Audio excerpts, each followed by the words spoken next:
Samuel, o homem que mudou a história de Israel. Ele foi um profeta que ouviu a voz de Deus e transmitiu sua mensagem ao povo. Ele foi o primeiro juiz a ungir os reis. Nesse vídeo, vamos conhecer a história de Samuel desde sua infância até sua morte. Vamos aprender sobre seu chamado, seu ministério e sua importância para o povo de Israel. Antes de começarmos nosso vídeo, eu peço a você que, se ainda não for inscrito aqui no canal, se inscreva, curta e compartilhe para que esse conteúdo possa chegar a mais pessoas, tudo bem? Fique até o final desse para receber as 4 lições para a sua vida que Samuel nos ensinou. Então vamos ao vídeo.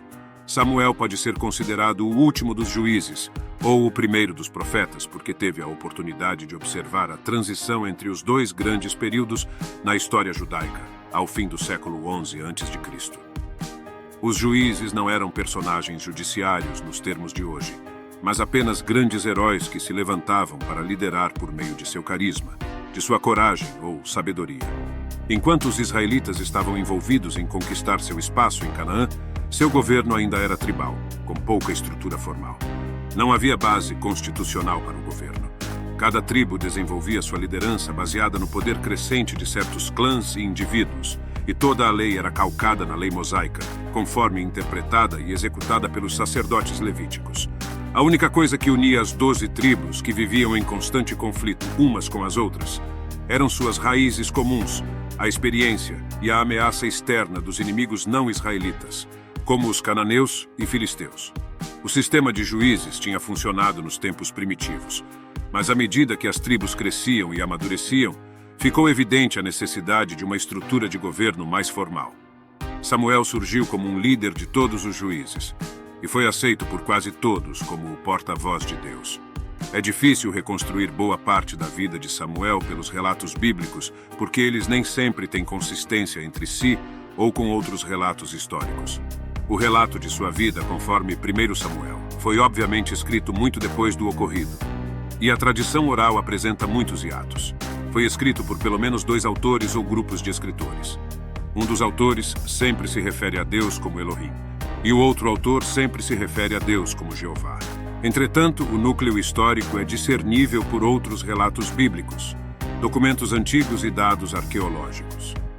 Por outro lado, muitos dos documentos sobre ele aceitam a exatidão do relato bíblico, exceto onde está em conflito direto com outras fontes.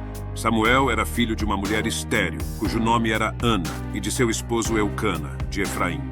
Eles fizeram uma peregrinação a Siló para oferecer sacrifícios ao Senhor dos Exércitos, quando Ana orou por um filho, fazendo um juramento de que, se ela pudesse conceber, dedicaria a criança ao serviço de Deus, como narrado em 1 Samuel capítulo 1. Ela concebeu Samuel.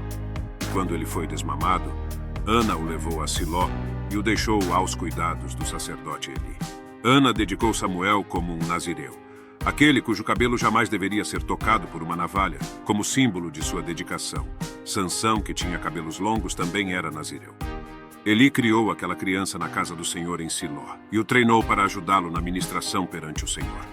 Quando Samuel tinha provavelmente 12 ou 13 anos, que era a chegada à idade adulta nos tempos antigos, Deus o chamou durante a noite.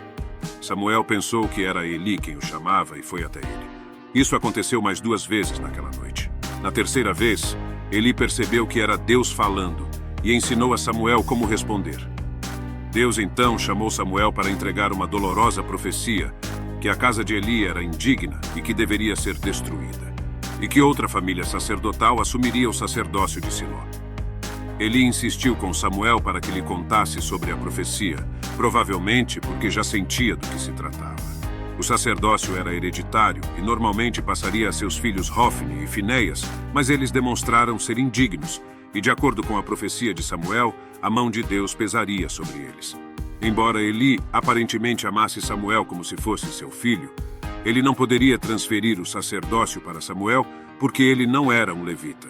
À medida que Samuel crescia, todo o Israel passou a reconhecê-lo como um grande profeta e aceitar sua autoridade espiritual como porta-voz de Deus, como está dito em 1 Samuel, capítulo 3, versículos 19 e 20, chegando mesmo a considerá-lo como o segundo depois de Moisés. Depois da morte de Eli, Samuel reuniu todos os líderes de Israel em Mispá e os alertou a deixar as práticas idólatras e oferecer sacrifício a Deus. 1 Samuel, capítulo 7, verso 10, relata que quando o sacrifício foi oferecido, Deus se manifestou com fortíssimo estrondo, fazendo com que os filisteus, que haviam se reunido para atacar, fugissem assustados. Isso convenceu o povo de Israel da autoridade espiritual de Samuel. Ele viajou por todo Israel, mas sempre voltava para a cidade de Ramá, onde havia nascido. Na sua velhice, Samuel já estava preparado para transferir a autoridade para os filhos Joel e Abias, mas eles também haviam se tornado corruptos. Os anciãos de Israel, percebendo que o velho sistema de juízes tinha se tornado pesado demais, vieram a Samuel e exigiram que ele escolhesse um rei. Até então não havia exército permanente em Israel. Cada vez que havia um conflito, um juiz precisava convocar um novo exército. Os anciãos queriam um rei que pôde livrá-los da responsabilidade de cuidar da segurança nacional, unificando as tribos e estabelecendo um exército israelita permanente. Eles obviamente haviam perdido-a na proteção de Deus contra seus inimigos. Samuel resistiu, dizendo que o próprio Deus era suficiente como rei para Israel, mas eles insistiram.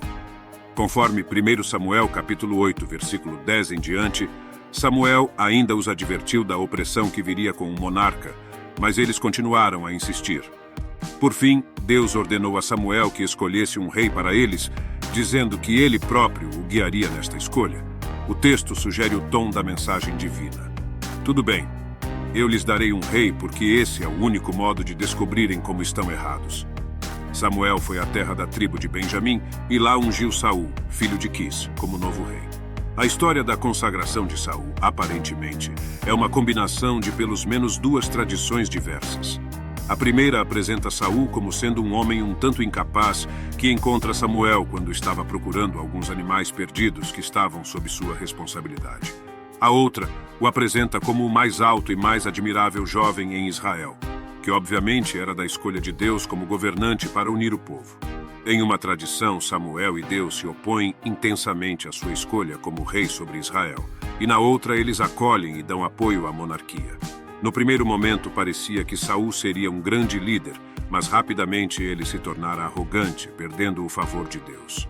Ele pensava que sabia como lutar contra os inimigos de Israel mais do que o próprio Deus, desobedecendo às instruções diretas de Deus sobre como combater os amalequitas.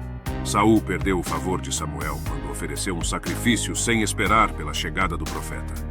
Quando Samuel disse a ele que Deus o havia rejeitado, Saul agarrou-se à barra do manto do profeta e o rasgou. Samuel disse a ele: "O Senhor rasgou de você hoje o reino de Israel e o entregou a alguém que é melhor que você." Sendo rejeitado por Deus, Saul se tornou paranoico e rancoroso, chegando ao limiar da loucura. Parece que Samuel se sentiu parcialmente responsável por ter ungido Saul como rei, mas Deus o corrigiu, dizendo: "Até quando você irá se entristecer por causa de Saul? Eu o rejeitei como rei de Israel." Deus então o envia a Belém, a Jessé, e lhe ordena que escolha um dos filhos dele para suceder Saul como rei. Esse filho era Davi. Fica claro que Davi havia sido escolhido para suceder a Saul, e não o substituir. Samuel e Davi compreenderam e honraram isto. Davi lutaria no futuro com Saul para se defender, mas nunca para destruí-lo. Quando Samuel viajava de Ramá para Belém, ele tinha de passar através da cidade de Saul, Gibeá. Ele temia por sua vida, por isso não contou a ninguém por que estava lá. Simplesmente disse que tinha vindo para oferecer sacrifício com Jessé de Belém. Há várias indicações de que Jessé era um homem rico e de influência em sua região. Por isso, não seria surpresa para ninguém que ele agisse desse modo. Quando ele chegou, pediu a Jessé que lhe apresentasse seus filhos, mas nenhum era da escolha de Deus. Samuel, então, perguntou a Jessé se ele tinha mais filhos, e Jessé trouxe seu filho mais novo, o menino Davi. Tão logo Davi entrou, Deus disse a Samuel: "É este, levante-se e unja-o." Samuel já se enganara com Saul porque ele havia profetizado a perda de seu reino. Mas quando viu Davi, não somente confiou, como o amou como a um filho. Logo, a popularidade de Davi com o povo exacerbou a paranoia de Saul, e ele se voltou contra Davi. Em determinado momento, Davi procurou Samuel em Rama, e quando ouviram que Saul vinha atrás deles, fugiram juntos. Tempos depois, o velho Samuel morreu e foi enterrado em Rama, e todo o Israel chorou sua morte. Vamos encontrar Samuel ainda uma vez em uma bizarra narrativa que acontece depois de sua morte.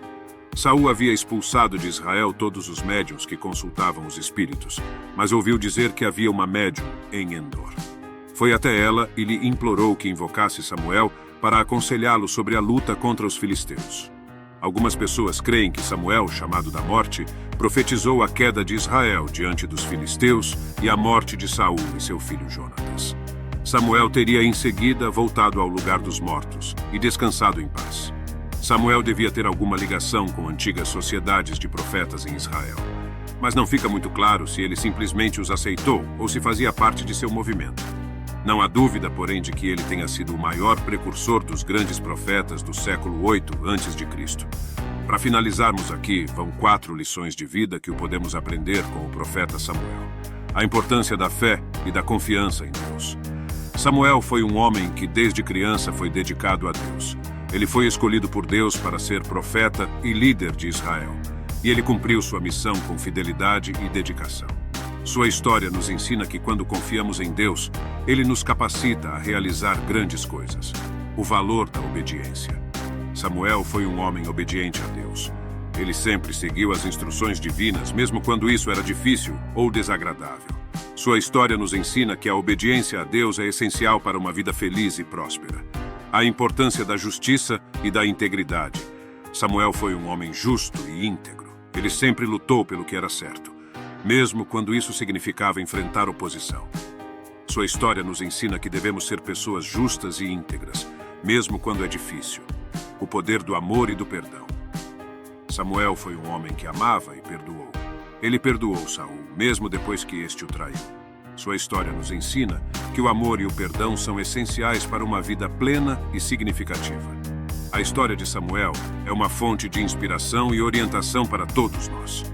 Ela nos ensina que podemos viver uma vida plena e significativa quando nos dedicamos a Deus, somos obedientes a Ele, lutamos pelo que é certo e perdoamos os outros. Pela sua atenção até aqui, meu muito obrigado.